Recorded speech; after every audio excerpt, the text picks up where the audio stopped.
nel tempo della più grave crisi che ci sia mai stata nella storia conosciuta dell'umanità. Siamo in crisi a tutti i livelli, ambientale, economico, sociale. Siamo in crisi a tutti i livelli. E chiudo questa mia relazione e poi finalmente le domande con un discorso di quel signore che è stato ministro della Difesa e che certi segreti io sono certo che lui li conosceva bene.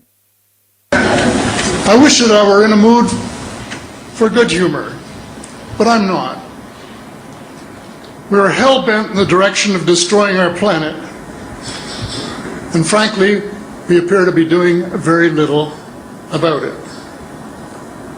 Decades ago, visitors from other planets warned us about where we were headed and offered to help.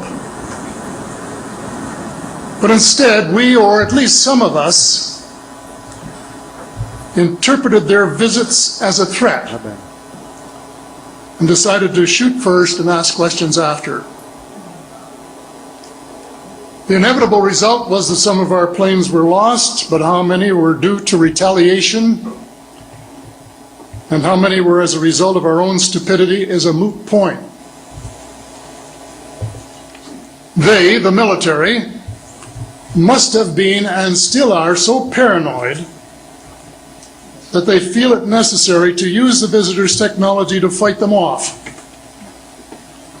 rather than welcome them as partners in development.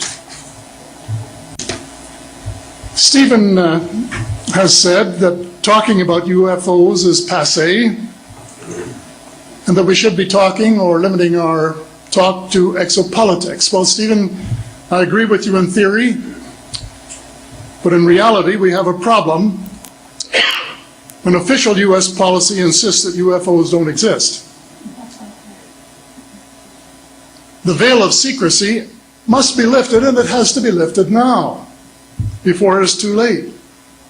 It is ironic that the U.S. should be fighting monstrously expensive wars in Iraq and Afghanistan, allegedly to bring democracy to those two countries, when it itself can no longer legitimately claim to be called a democracy, when trillions, and I mean thousands of billions of dollars have been spent on projects about which both the Congress and the Commander-in-Chief have been kept deliberately in the dark.